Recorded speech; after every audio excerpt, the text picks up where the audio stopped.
is to try and stop the bleeding for the Flyers as they go down against the Washington Capitals in overtime. Caps get a late goal, and then they get a winner in overtime when Alex Ovechkin gets the goal, and the Flyers, and the frustration continues. And Bryce, we're sitting here looking at this, and I'm going to tweet this out. I mean, I don't know the exact rule of. You asked me, so what's the exact rule on too many men on the ice? I said, well, when the guy's off the ice, right? And I'm not sure who was going off, but Strome is on the ice well before the guy's even in the camera view on the ice, set up for a pass, and he eventually gets it, distributes it to Ovechkin, who gets the winner. Yeah, I mean, it's again a matter of semantics. What's that? That is offside. Do you think it's offsides too? Oh, not offsides. I mean, I'm sorry, too many men on the ice. Okay, I was going to say you saw something that I wasn't aware of. No, it's sorry, it's a matter of semantics.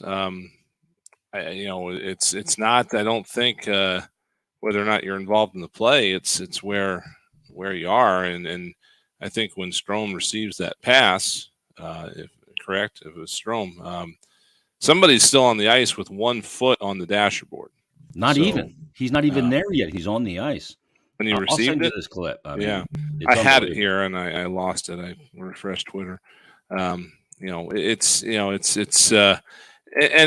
it's it becomes a 2-on-3, and again, it's Alex Ovechkin, and it's a matter of he's the one that scores all these goals, and still a matter of why. In this situation, especially a 3-on-3 overtime, if he's on the ice, why do you not have somebody within 2 feet of him at all times? I don't care about the other people on the ice. Just be in his kitchen. I don't know. Owen Tippett is the Flyer that's fronting him. They do cross here, and they cross. They come into the zone. They do that on purpose all the time to create uncertainty, if you will.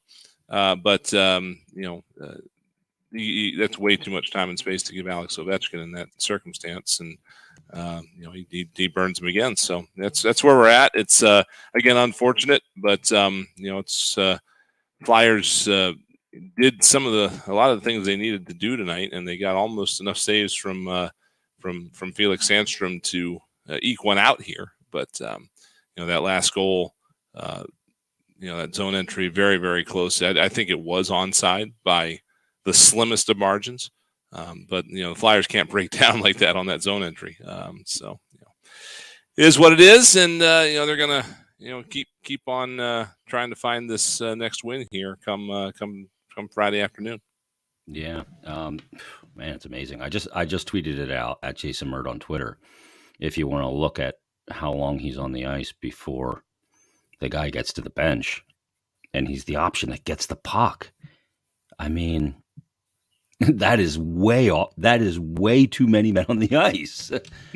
But yeah, I mean, I can't see how far from the wall they are. I know there's a grace period there. Yeah. There's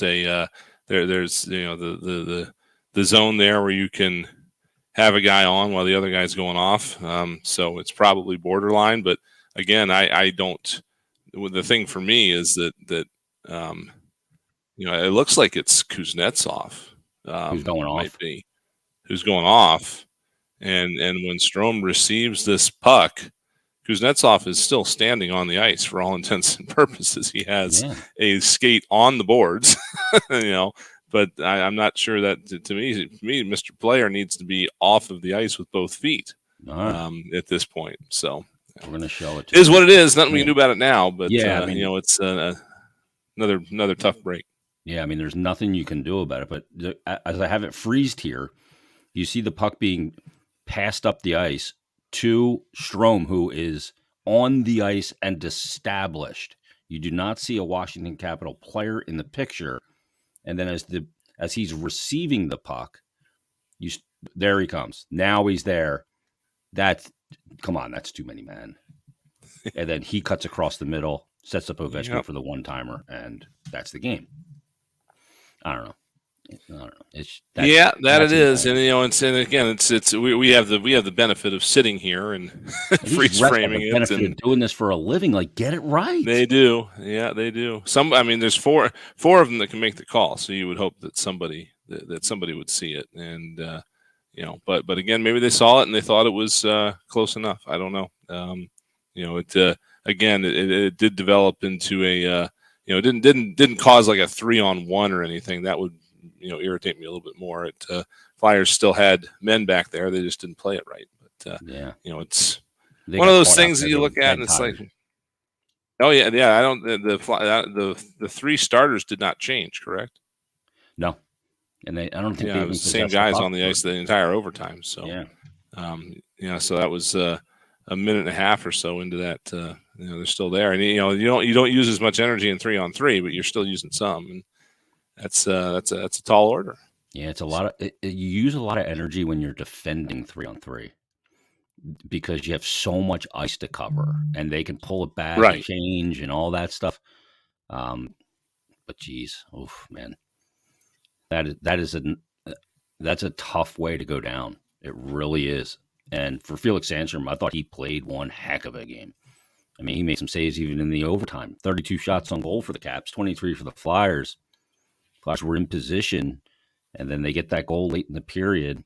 A lot of people I see on my Twitter timeline saying they should have challenged it. And looking at it, look, we can't zoom in like they can.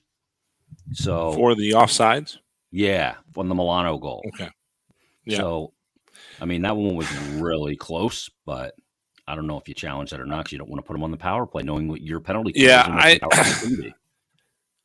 So there's an angle that we don't see on the television. It's excuse me. They have cameras on the blue lines going straight across, and you can only see them on the TV. Can only use them if there's a successful challenge or a challenge against it. And there wasn't, so we didn't see it. But there was one overhead view that I saw on TNT that, to me, there was enough of the back edge of that skate on the line to make it highly questionable for me. And again, going up against this Washington power play with what the Flyers have right now, I don't know that I would have taken that chance either at that point in the game to be denied it and then all of a sudden have to go on the penalty kill with 2 minutes left, and then you lose it in regulation.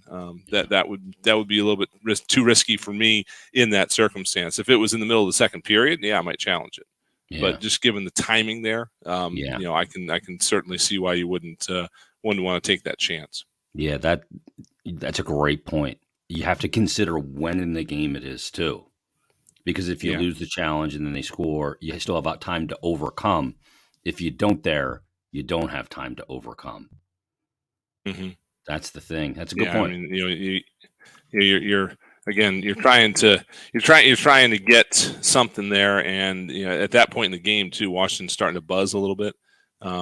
So it's just a matter of trying to manage the risk, I guess, and try to look at it and say, all right, do we want to try to hold this lead here, or do we want to all of a sudden have it be turned completely the other way and not get a point out of it? It's not like we're trying to keep Washington from getting points at this point, I don't think. So it is.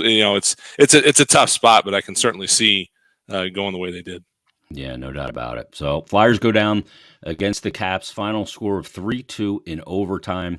Flyers winless skid now at 8 games, and they'll have a chance to break that coming up on Friday, Black Friday, against the Pittsburgh Penguins. And I believe the Pens did play tonight. It's a busy night in the NHL tonight. I think. It always is this Wednesday before Thanksgiving, because you don't get any Thursday games at all except north of the border. I think Montreal usually plays on Thursdays, and it's I know the Devils finally had their winning streak come to an end. Toronto shut them out. Goal overturned. That would have tied it. Yeah. Okay. Yeah. Penguins won 2-1 in a shootout at home over Calgary. Okay. The Islanders got a win 3-0 over the Oilers. Other division games too. The Blue Jackets lost to the Canadiens. How about the Coyotes going into Raleigh and blanking the Canes? The Coyotes get a 4-0 win. Vejmelka with 36 saves. That's hockey. Yeah, tomorrow's actually a completely dark day in the NHL. No games at all. So everybody gets the holiday off, no matter what country you're in tomorrow. Yeah. Oh, good on them. So the league. I have seen Montreal more often than not host those American Thanksgiving Day games. I'm not sure if maybe they're just on a road trip or whatever, but nothing at all around the league tomorrow. So Yep. a quiet day. Yeah, we'll be back at it on Friday, 5:30 puck drop in Wells Fargo Center Friday. The arena, Wells Fargo Center, will open at 1 o'clock if you want to come early. $5 beers, and you can come and watch the U.S. World Cup match. Who they playing? England? Yeah, U.S. England. Yep, it's a biggie. Okay. U.S. Got a point in that first game, I think, and they got the all important point. Yeah, that shootout loss, that draw point. Oh, okay. It's funny. I'm in a World Cup pool, and I picked the first 48 games, win, lose, down the entire thing like it was an NCAA pool. I forgot that they could tie. Oh, geez. And you but I was able to fix it, fortunately. But unbelievable. It is a different world, isn't it? Yeah. Oh, that is amazing.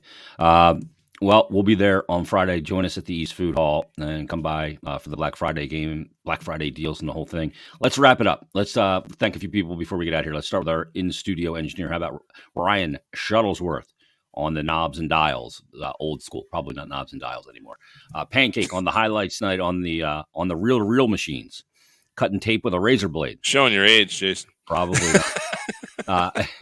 For Tim Saunders, Steve Coates, Brian Smith, on behalf of all of us, happy Thanksgiving. Have a safe holiday. And we will be with you Friday on the BetRivers.com Flyers Broadcast Network. Good night, everybody. Thanks, Rye. All righty, sir. Have a good Thanksgiving.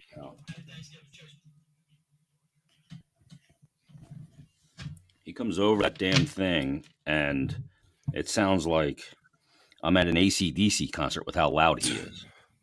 Yeah. He's like yelling at me like Brian Johnson going, "For those about to rock." You know what it is, I think, is those deaf bastards on the other end in Washington. He's got to, because when I connected, his return level was normal. Yeah. And then during the, once the game starts, it's like, it's like, So I think it's because those guys down there make him crank it up. Holy cow, that was so too many men. Unbelievable. Guy tweets me and goes, "Need to see when Strome came out." The point is that Strome is out, and that guy is not even in the frame yet to get off the ice. Oh my! Yeah, God. It's all about interpretation, is it not? Oh, that is not interpretation. No, not really. Offside. I mean, too many men. I keep saying offside. I'm a friggin' idiot. But Jesus. All right, let's wrap it up. Let's everybody get back to the bar. Yep. It's a big bar night, or get out to the bar. Yeah, it usually amateur is. Hour. Yes. Always one of those amateur nights that I stay away. I don't go to the bar anyway, but and it's everybody that what is it, 2022? So everybody that graduated in 2017 has a 5-year high school reunion tonight, right? Is that how that works? They still do that? That is how that works. That's how I remember those things. That's funny. Because everybody still got parents at home, and then all of a sudden they all move away, and you don't have them at home anymore. Yeah, you don't have wives and kids yet, so right. Yeah, you still go home for Thanksgiving. Yep. I actually remember being on a bus going to probably Asheville, North Carolina, that 5th year out of high school, because I was in the United Hockey League, and there ain't no Thanksgiving like a AA minor hockey league road team's Thanksgiving. I'll tell you that much. That's wow. That's an experience. Ooh, unreal. Yeah. All right. We'll be back Friday. Join us then.